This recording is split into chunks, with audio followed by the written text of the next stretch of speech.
There's a part of the dark web that we aren't supposed to see. I'll assume you all know about the dark web. Well, what you've heard is true. It's not a great place. While some people are there to score some smokable grass or firearms, or even out of sheer curiosity, others, well, they're obviously not up to anything good. But I'm not here to talk about those sickos. I'm here to talk about what lies beyond that point. The more cryptic and unexplainable part of the internet. The part that nobody's really supposed to see. There was an infographic that cropped up a while ago, not sure when. The 8 levels of the internet. Maybe you've seen it. As interesting as it was, it's complete bunk. I'm sorry, but polymeric falsigold derivation means nothing in the Primarch system. However, that doesn't mean it was an easy place to find. Now, I'm not going to begin to tell you how to get here. It's unlikely that you'd be able to, even if I did. I'm not tooting my own horn here. I just didn't have a life outside of this. I was warned, of course. Everybody told me I wasn't going to like what I saw, that I wouldn't even understand it. Now I'm passing off that warning to you. Don't try to look for this. There's no official name for this place, or at least I haven't seen one. There were rumors, however. These ranged from an Illuminati chat room to a virtual holding cell for an experimental AI gone rogue. In reality, it's a lot worse. After a long and painful process of breaking down firewalls, encryptions, solving bizarre philosophical riddles, and following hidden links, I was finally directed to a blank page with one line of text and a text box underneath. Quid queris, Latin for, what do you seek? I remember feeling surprised, but in retrospect, I didn't know what I was expecting.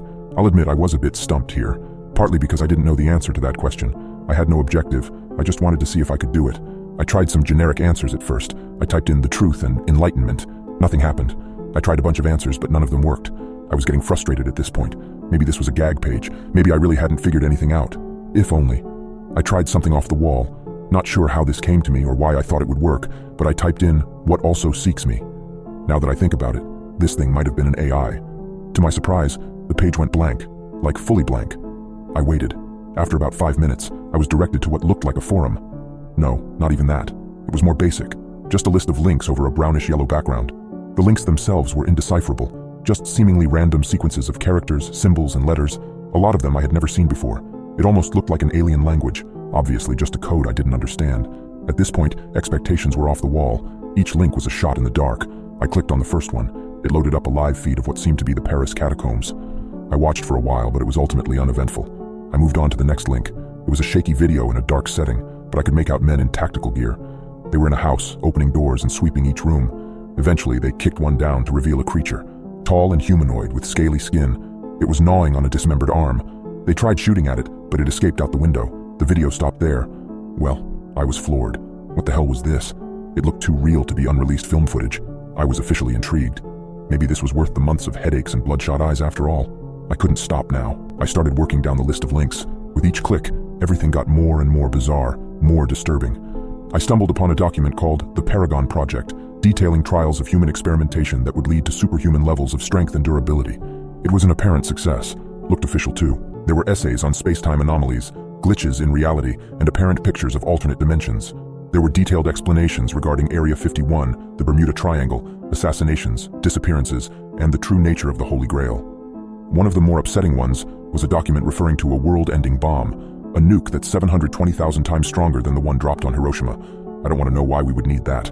I found contingency plans for different kinds of apocalypses: nuclear winter, biological weapons, viral outbreak. Some more peculiar ones were called the Marianas Trench Abnormality, the bluntly labeled Strange Man on the 15th Floor, and one simply referred to as Blackout. Recovered logs of skinwalker hunting expeditions, 911 transcripts from residents of a town in Texas that went missing in 1977, and even the journals that belonged to the people involved in the Dyatlov Pass incident. They didn't go insane because of the snow. I spent hours on there, looking through pages and pages of things I felt like I wasn't supposed to see. I came across a trailer to a silent film made back in 1910, one that apparently made people claw their eyes out after watching that nearly derailed the whole industry. There was a live stream of a hooded man sitting in front of a camera, head crouched down. He eventually lifted his head. Even though he had no mouth, a deep guttural hello came through my speakers. Somehow I knew it came from him. I didn't stick around for that. There were obscure sets of step-by-step guides that involved things like cutting off your own limbs and sewing on corpses, performing religious incantations in the middle of the Siberian forest, and going to coordinates that apparently housed captive fallen angels. It was unclear what any of these were supposed to achieve. There was also a 20-second long clip titled The Futility of the Living. I didn't watch it. That's when I realized there was no way even the highest form of organized government had full control of this. One of the scariest things about this whole experience was that I didn't find an end to the list. No matter far I scrolled down. I think I had a meltdown and passed out eventually because I woke up on my floor in the middle of the night. I looked at my computer screen to see looped helicopter footage of a massive crab-like creature tearing apart a coastal island. I clicked off of it. I just sat there for the longest time. I couldn't comprehend what I was seeing, and I don't think I really wanted to. Now I'm not really sure why I kept going. My brain was screaming for me to take my computer out to the lawn and smash it into pieces, but I didn't. I noticed something I hadn't before. A small message at the bottom left-hand corner of the screen. I don't know if it was always there or not. It was hard to read, so I had to squint. More Latin, translated into, "Are you satisfied?" There were two options underneath it, yes and no. Now I knew the answer to this question. Hell no, I wasn't satisfied. I was horrified, scarred for life, but I should have clicked on yes. If I just clicked on yes, it would have taken me out of that godforsaken place, back to comfort and sanity. Even right now, I can't tell you why I clicked on no. But once I did, the page seemed to refresh. It was still the same basic setup, except there were only 4 links. This time, there were no recognizable numbers or characters. Hell, it didn't look like anything that could have come from this world, just a collection of extremely crude symbols that didn't give off any sense of pattern or direction. I clicked on the first link. After about 20 seconds, I slammed my computer shut. I can't describe to you what I saw. All I know is that I wasn't supposed to see it. Nobody should ever see something like this. It's not only that it didn't make any sense, I can't tell you why it didn't. I couldn't begin to grasp the images I was seeing. It wasn't graphic or anything, not like that. I just couldn't recognize anything. I could make out things moving, but not in a way any creature on Earth has ever moved before. Colors that I'd never seen before. Just thinking about it gives me a splitting headache. This is my best attempt at visualizing it. We have 3 dimensions here on Earth. We can move forwards, backwards, left and right. These things weren't restricted to that. I can't explain it any further. All I know is that I didn't want to watch one more second. I don't think I would have been able to. I left my room. For the first time in a while, I was planning to leave my house. I needed fresh air, to take a walk or something. I was putting on my jacket when I heard a knock at the door. I stopped dead in my tracks. Obviously, I wasn't opening up. About a minute and 5 more sets of knocks came before somebody spoke up. "Open up. We know what you did, but we're not here to hurt you. We just want to talk." The tone wasn't threatening. Eventually, I obliged. I opened up my door to 2 tall, slim men in suits. They smiled at me. "Can we come in?" I still don't know how they found me. I thought for sure that I was off the grid. We sat down on the couch. I guess I was just waiting for answers at this point. One of them looked at me and said, "What were you looking for?" "I don't know, but I'm not going back," I responded. He smiled again, like this is what he wanted to hear. The other one piped up, "Who do you work for?" His tone was a bit more aggressive. I just shook my head. "Look, I didn't know what I was getting into. I wasn't looking for anything." They just stared at me for a while. "I'm not going to tell anybody, trust me."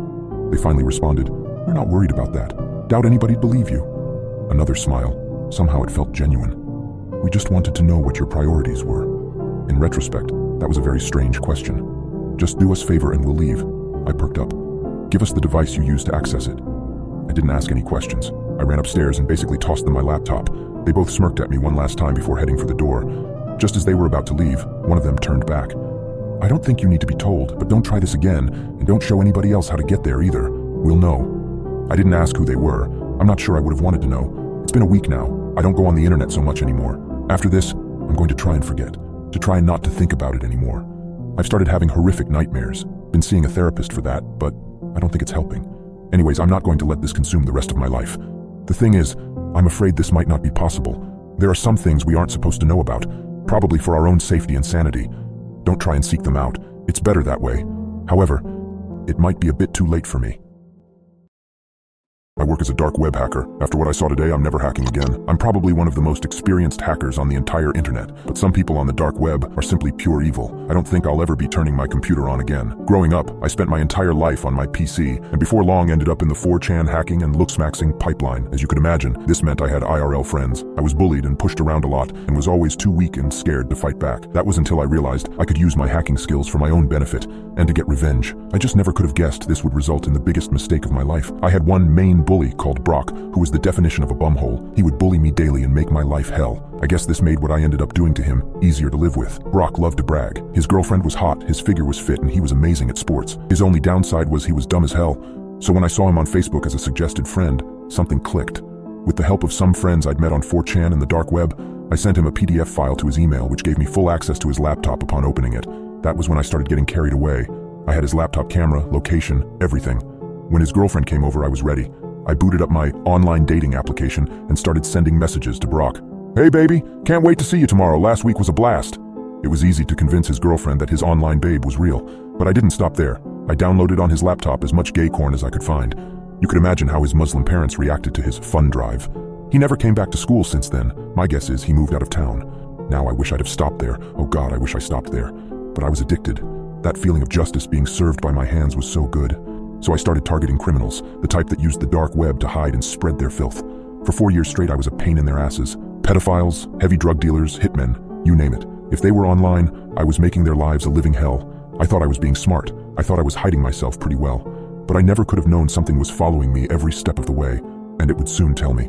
I woke up one morning as any normal day, made eggs and toast for breakfast with a glass of orange juice, booted up my desktop and browsed Reddit. Then I heard a ping, the Facebook Messenger notification sound. Funny, I didn't open Facebook yet. Maybe I did and forgot. Wouldn't make sense as I rarely open Facebook. It was odd, but not enough to sound any major alarms. A message from someone I don't know. Hey Danny, what's the weather like in Japan? What the hell? Weather in Japan? I'm on the other side of the world. The name read James Puckerson. On my other monitor, I started to go through his profile trying to find any mutual friends, someone I met in a party or something. I responded with, Sunny, I hope. Anyone who knows me knows I hate the rain. I keep looking, but nothing of interest pops up. James replies, Ooh, a funny guy. Tell me, Danny, do you enjoy playing games? At this point, I think he's referring to video games. Yeah, dude, what did you have in mind? League of Legends? Dota? I don't mind. Oh, Danny, I didn't mean one of those childish games. I mean a real game. You know, the type that involves putting one's life on the line. I let out a chuckle. Someone probably hacked my Facebook account, added this weird ass account, and is now trolling me. This isn't a joke, Danny. I take these games extremely seriously. Okay, what? How did he know I laughed? Did he guess? There's no way he can see me. My camera isn't even plugged in, and how could he have gotten into my apartment? My Facebook profile had a fake address on it, and I never used my real address for anything, not even Amazon or eBay. This has to be a joke. I wrote, Sure, dude, I'm bored as hell anyway. I was buying time to try and find out where this son of a gun was. I scoured everywhere trying to find any small clue to latch onto, found something, kept going and looked into it more, eventually leading up to an address. When I looked at the address, I froze. I could feel my blood draining from my face. It was my address. I was the only one living there, but somehow this asshole was using my address as a cover. Ping! Another message. I see you've gone extremely pale, Danny. What's the matter? Don't believe in ghosts. I couldn't move. This guy could see me. He knew every move I was making and I didn't know what to do. Do I run away and burn everything down? Fry my hard drives and shred my motherboard? What the hell is going on? Ring, ring, Danny. Ring, ring. My phone starts to ring, but it isn't James. The caller ID read Mum. I pick up. I hesitate to speak. I can't show my mom I'm afraid of something. She'd worry. I try to act cool. Hey, Mum, everything all right?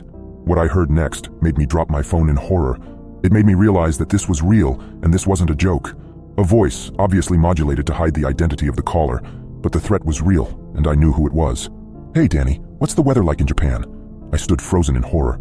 Panic swept over my body and thoughts flooded my mind. What happened to my mother? Is she okay? What is he doing with her phone? I knew I had to calm down. Something didn't seem right. I picked up the phone and looked at the caller ID. It just said Mum, no number. Flip. How could I be so stupid? He was just masking his caller ID. Must be to throw me off balance. I'll play along. There must be something I'm missing. Well, what are you doing with my mom's phone? Where is she? Is she okay? A laugh came from the other end. A deep, disgusting laugh. I decided to record the call. Maybe I can play around with the recording and find this caller's real voice. It may not be much, but this person knows where I live and probably who my parents are. He starts talking. The safety of your mother depends on the outcome of our little game. I told you one's life is on the line, but I should have elaborated and said it shouldn't necessarily be the player's life, so are you ready to play? At this point, I had a thought. How can James see me? I have no cameras connected to the Wi-Fi. My desktop camera is disconnected, and I ripped out my laptop camera when I got the damn thing. Another option would be he broke into my apartment and installed cameras when I was out. But why would he risk getting caught like that? I may have cameras at home and catch him doing it. No, he must be using one of my devices. Doesn't seem like I have a choice, James. Have you checked your phone's gallery recently? Confused, I picked up my phone and opened the gallery. To my horror, there were pictures of me. Pictures I didn't remember taking. Pictures of me sleeping, eating, working on my computer, even taking a shower. It felt like every moment of my life was on display, but it wasn't just that. Among the pictures, I stumbled upon one that made my heart race even faster. It was a picture of me looking at the exact message thread I was reading, taken just minutes ago. But what made my stomach drop was the reflection in the glass window behind me in the photo. Brock, with his signature malicious grin, holding my phone, taking the picture. He had been in my apartment, hiding, observing me, and now, orchestrating this entire thing. Another message on the computer screen flashed. Miss me, Danny? Turns out you're not the only one with friends on the dark web. You took my life away from me, and now it's my turn. My wife went missing 15 years ago. Today I received an anonymous message. I don't like to talk about what happened 15 years ago. I don't even like to think about the fact that on January 7th, 2008, Sarah Collins, beloved member of the community, left home to the store and was then never seen again. It was a huge case back then. Everyone seemed to want to know what happened to her, but no one was more desperate for answers than I was. Sarah and I had been married for 5 years. I knew as soon as I met her that I wanted to spend the rest of my life with her. She had one of those smiles that just lit up a room. That's why it was so hard to believe that such a beautiful, successful woman had seemingly disappeared. They hadn't even recovered her body 15 years later, and they still didn't have a shred of evidence. Not a tire track or even a fingerprint. Nothing. The police put out an appeal, but no one came forward. Somehow, not a single person had seen her. It was like she had just vanished without a trace. I think about Sarah a lot. I could never quite bring myself to take down the photos of her from around the house. Sarah's bright face still smiles down at me from every room. There's one photo of her from our wedding day that I really love. Looking at it is like looking straight at her. It captured her perfectly. 2 days ago, I found myself staring at it, really getting lost in the details. Her eyes, the way the corners of her mouth were lifting into a smile, the small dimple on her left cheek. I was looking at it so intently that I almost didn't notice the phone ringing. It was the landline phone, which was odd, as no one ever called me on the landline anymore. It was all mobiles nowadays. When I looked at the caller ID, it was an unknown number. I shrugged and picked it up anyway. It was probably just the bank calling to confirm something. The call took a moment to connect, but when it did, I heard a strange rustling sound on the other end of the line. Hello? I wasn't in the mood for any prank callers. Is anyone there? Hello? Daniel? Daniel, thank goodness I finally reached you. The voice on the other end of the line was a woman's voice, shaking and breathless. Daniel, it's me. It's Sarah. Are you there? When I heard her name, it was like my heart had stopped beating for a moment. Sarah. My Sarah. But that was impossible. Sarah had gone missing 15 years ago. Whoever this was, it was not my wife. I don't know who you are, but you're not Sarah, I hissed into the phone coldly. Stop calling this number. I had dealt with a lot of these calls, especially when Sarah first went missing. Con artists, fraudsters, anyone who wanted to manipulate a grieving husband. I knew none of them were my wife. No, Daniel, wait, you have to listen to me. It's me. Sarah, you have to believe me. She was sounding shrill and desperate now, even a little hysterical.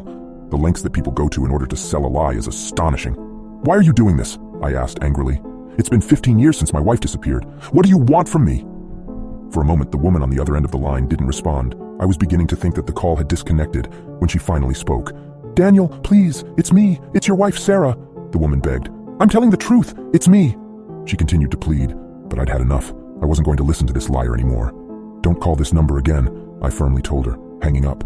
I thought that would do it. She wouldn't be likely to call me again. I assumed it was all over. The next day, I had asked a friend to help me repair my plumbing system. He was a good friend. I'd known him since college. He had been there for me when Sarah disappeared, getting me through it. We were both taking a break, catching up on the important events in each other's lives, when my landline phone began to ring again. Sorry, I have to take this. It might be important, I said, getting up from my seat and making my way to the phone. I noticed that the call was coming from an unknown number, just as it had the day before. I didn't make a connection right away. After all, it could have just been the bank this time around. I picked up the phone, and I heard the same rustling sound. It was unsettling in a strange way. I almost felt like I had heard it before. I just couldn't put my finger on it. Hello? I was already beginning to get a good idea of what this call was, and I wasn't happy about it. I told you not to call this number. Daniel, thank goodness I finally reached you. The very same words that she had said the day before. Daniel, it's me. It's Sarah. Are you there? It was undoubtedly the same woman. I don't have the time for this, I hissed into the phone. I know you're not Sarah. Stop calling me. I hung up the call and walked back to my friend, who looked confused. Who was that? He asked me. It was some prank caller trying to pretend to be Sarah, I told him, rolling my eyes. I thought that I had left it all behind. I even changed my phone number. I don't know how this woman got hold of my new one. Pretending to be Sarah? My friend echoed. That's really strange. Did you tell anyone about it? Like the police? No, I shake my head. There's no need. It's just someone trying to cause a bit of drama. They probably want money or something like that. I made it clear that was the end of the conversation. I didn't want to continue talking about it, bringing up harmful reminders of the past. I woke up the next day, not expecting to get any more calls from the unknown number. I made it very clear that I wouldn't be participating in her charade. However, I was quickly proven wrong. As soon as I started to walk downstairs for a glass of water, the phone rang again. I thought about letting it ring, but I had a better idea. I was going to issue a much stronger warning to the caller, even threaten to get the police involved if the calls wouldn't stop. That would scare her. I was certain of it. I picked up the phone, hearing the very same eerie rustling. I couldn't explain it, but it made a shiver run up my spine. Finally, the call connected.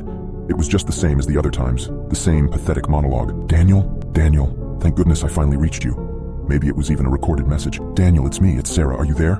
If you don't stop calling this number, I'll have no choice but to involve the police, I told the caller. This is harassment. If you want money, try conning someone else. Before I could even give the woman on the other line a chance to answer, I hung up the call. Hopefully this would show her that she wouldn't be manipulating me. I could see right through her elaborate scam. I was sure that my warning would stop the calls coming in. I was so sure of myself that when I was woken by a loud, persistent ringing sound the next morning, I didn't even think to connect it to the unknown number calls. I first assumed it was my alarm, waking me up, but when I turned to look, I saw that the alarm hadn't gone off yet. That was when I reached the conclusion that it was the landline phone. I rushed down the stairs, wanting to tell the caller that I would be taking police action, wanting to catch out the desperate scammer. Fortunately, I got down there in time and picked up the phone. Holding it to my ear, I heard that creepy rustling that I had become familiar with. It still made my heart beat faster, just for the few seconds until the call connected. Daniel, thank goodness I finally reached you." The usual message of hysteria came through the phone. I was well used to hearing it by now. "Daniel, it's me, it's Sarah, are you there?" "I gave you a warning. I said that if you called again, I would be taking legal action." I spoke into the phone, loudly so that whoever was on the other side would be sure to hear me. "You've gone too far now. I have to do something about this." I waited for the woman to respond. "Daniel, no, it's me. I'm not lying to you. I would never lie to you. Daniel, it's me, Sarah. Your wife, it's me." I can't stand the high-pitched whine of her voice. "You're not Sarah," I told her bitterly. "I know you're not Sarah. I will be taking action. Goodbye." I hung up the call for the final time and placed the phone back. I know that woman wasn't Sarah. I know for a fact she wasn't. I know it because on January 7th, 2008, Sarah Collins, beloved member of the community, was murdered. And I was the one who murdered her. Sarah was an incredibly beautiful woman. I couldn't believe my luck when she first started showing interest in me. I didn't exactly have a lot of experience when talking to women, and I was ecstatic that someone like Sarah had chosen someone like me. I loved her, for every single second of our marriage. I loved her, even when I found out that she was cheating on me. I'd accidentally stumbled across a string of romantic messages between Sarah and one of her co-workers. She was planning to leave me for him. My Sarah was planning to leave me for him. I couldn't have that. She was so beautiful, so bright, so full of life. I couldn't lose her. I just couldn't lose her. So I murdered her. I didn't have to think about it for long. It was the only way that she would be mine, only mine forever. If she was dead, she would never leave me. She would always be my Sarah. When the police arrived, I made up an elaborate lie that she had gone out to run an errand and never come home. That very same lie ended up on the headlines of the national news. I didn't know if I would even get away with it. But a year passed, and then another year, and then another. 15 years passed, and no one ever saw through me. I was about to walk back upstairs when I heard a small tapping at the window. Click, click. That was the sound of the window opening, and that's when I heard it. Rustling, right here in my own house. Rustling that paralyzed me with fear and sent my mind into a state of panic. Then I heard her. Daniel, thank goodness I finally reached you." The voice was coming from inside the house now. "Daniel, it's me, it's Sarah. Are you there?" I've been a deep-sea diver for 12 years. After what I discovered, I'm quitting my job for good.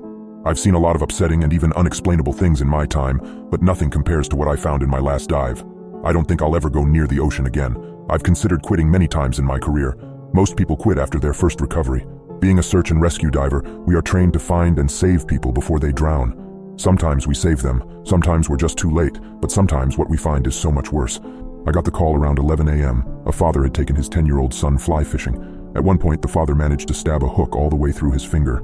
He went back up to his truck to get a first aid kit. The boy was gone when he returned a few minutes later. When I first heard the story, I hung my head in silence for a moment. It had been raining heavily for almost a month now, and the waters were running faster than ever. To make things worse, it was unusually cold for the season. A number of people had gone missing in recent weeks. Many of them had yet to be found. I had little hope of finding the boy alive. Me and a couple of other divers were at the site where the boy went missing within an hour, and a larger search and rescue team located a few towns over was headed our way. We talked with the father and even searched the forest for a bit, hoping that he had just wandered off, but eventually we realized that we would have to begin searching in the river. It wasn't a new feat for us to have to dive in somewhere other than the ocean. People frequently go missing in waterways that connect to the ocean. The moment I got in the water, I knew the boy was gone. The current was worse than it had ever been, and even I had difficulty navigating the icy river. We looked for hours in the surrounding areas and even expanded our search once the larger team had arrived. The boy was nowhere to be found. I was surprised. I hadn't expected to find him alive, but I had at least anticipated finding a body. However, there was no trace of him. The sun got low and the air grew colder. We were considering calling it off as nightfall approached and resuming the search the next day when I discovered something. There's a lot of creek beds around the river. Many of them have dried up as a result of encroaching vegetation or man-made efforts to divert the water. We usually don't pay any attention to them. However, with all of the recent rain, I noticed that one of the larger creek beds had begun flowing again. A surprising amount of water crashed through it, easily enough to carry a young boy. The creek ran directly across a bend in the river, connecting it at 2 points. I followed it and realized that the boy could be located outside of our initial search area. As I approached where the creek reconnected with the main river, I felt a sinking feeling in my gut. There's a place in the river where not even search and rescue divers are supposed to go. It's known as Badwater. This area lies on one half of the river and runs for about 100 yards. It's near a densely vegetated area, so we don't often have to worry about people swimming there. but a lot of disappearances occur in the surrounding waters. Despite that, I've been warned not to dive there since I began doing search and rescue. Supposedly the undercurrent is so strong that even the most experienced swimmer would be swept away in an instant. Don't go near bad water. It was a mantra of the older divers. The creek ended exactly in the center of the Badwater region. As I reached it, I stopped and chewed my lip thoughtfully. If I went back and reported this to the other divers, they would tell me to let it go. They wouldn't let me dive there. But deep down, I felt like the boy's body must be tangled up in some weeds nearby. If only I could find it. I hated the idea of that kid being stuck down there, slowly bloating and rotting away while his parents sat at home wondering where their boy had gone. Badwater didn't seem to be that bad. I'd seen rougher waters before, but I knew looks could be deceiving. Just below the surface it could be flowing faster than I ever imagined, and I'd be swept away in an instant. Besides, I wasn't supposed to dive alone. I almost turned back, but something made me stay. I stared into the river for a moment, thinking about the boy. Then I put on my gear and dropped into the icy waters. The first thing I noticed was that the current actually seemed pretty weak. As a matter of fact, it was weaker than the rest of the river. The water was extremely deep there, and I could see only blackness below as I dove. I kicked deeper and deeper, thinking that the current might pick up lower down, but the opposite seemed to be true. The water was almost completely still. I went even deeper, until finally green shapes began to materialize in front of me. I thought I'd finally reached a bed of weeds, but as I kicked lower, the truth came into full view. I felt vomit come up at the sight, an odd and dangerous sensation when you're wearing a scuba mask. Countless arms stuck up from the ground below. I thought I had come upon a trove of bodies, but the disgusting reality became even more apparent only a moment later. The arms grew directly into the ground. They even had roots that spread out from the base. It was as if someone had cut off hundreds of arms at the shoulder and planted them there. They were green, and I watched as they clutched at the water around them. They varied in size and seemingly age. Grotesque baby hands sprouted near the bottom, and they opened and closed their fists hungrily. It was then that I saw the boy. His eyes stared sightlessly ahead as those grotesque arms pulled his dead body downward. It seemed they had just gotten a hold of him. The arms yanked at him, burying him in the surrounding sediment. They pushed and writhed and squirmed until he was securely buried up to the chest. I stared in mesmerized horror. That was when the other bodies came into focus. There must have been at least 4 more, all in varying stages of decay. Some were bloated beyond recognition, only bulky white masses that protruded loosely from the riverbed. I once again felt vomit rising in my throat and swallowed it back down. The hands were feeding off the bodies, using them as fertilizer. The moment I clambered out of the water, I tore my mask off and retched. I couldn't stop thinking about those disgusting bodies, those grasping hands. They were like some sort of carnivorous plant, yet they were so humanoid. I vomited again at the thought. I frantically ran back to our base camp and pulled one of the other divers aside. Moose was the most experienced person on our team. He'd been diving for over 20 years ever since moving here. I told him about what I saw. When I finished, he stared at me in cold silence. I told you never to go near Badwater. His voice contained an iciness that even his thick Louisiana accent couldn't conceal. That's what you're concerned about? I was incredulous. He placed a hand on my shoulder and squeezed tightly. Don't tell anyone else about this. If the others find out you went into Badwater. He trailed off and thought for a moment. Well, it won't be good. He shook his head like a disappointed father. But what about those things? I tried to keep my voice down, hoping no one would hear us. How many people have died because of those damn things? Shut up, Moose said. We have an agreement. There's a reason they only grow in Badwater. Don't mess this up. I started to say something, but the words caught in my throat. He was keeping something from me. He sighed, and I saw something like sadness behind his eyes. Sometimes you have to decide between lesser and greater evils. Even the best possible decisions can still keep you up at night. He went silent for a moment and only stared at me. Don't tell anyone about this. Maybe one day you'll understand. He walked away after that and called off the day's search. Despite what I told him, we continued to search for the next 2 days. By the 3rd day, we called it off completely and gave our condolences to the family. The search was called off, but I couldn't let it go. That night, I went back to Badwater alone. I took my equipment and drove over there. I had to see those horrible plant-like arms again. I had to know they were real. As soon as I got there, I threw on my scuba gear and dove into the darkness. I dove into the icy blackness, kicking deeper and deeper. I swam past the typical small fish or seagrass until I reached the riverbed. But this time, there was nothing. No grasping green arms, no buried bodies, just empty mud and darkness. Was I in the wrong spot? No, I was sure of it. I surfaced, gasping for air. As I swam for shore, I felt something brush my leg. I jerked away, heart pounding, and turned to look. Nothing. It must have been the seagrass. Then I felt a sharp set of claws dig into my leg. I screamed out in pain, muffled by the cover on my face. I kicked and tried to swing at the claws, but it was no use. They were digging deeper into my skin. A pale arm reached up from the depths below, its long, skinny fingers brushing my flipper. I felt another set snatch onto my forearm. It was taking my arm. I screamed and swam faster, and the claws fell out of my skin. I finally stumbling onto the shore. There were rips in my wetsuit. Blood was seeping from my skin. What the hell was that? I turned back to the water, shaking. The river was calm and still, no sign of the nightmarish arm. Had I imagined it? Was I losing my mind? Just as I stood to leave, I heard Moose's voice behind me, cold as ice. "I told you not to come back here."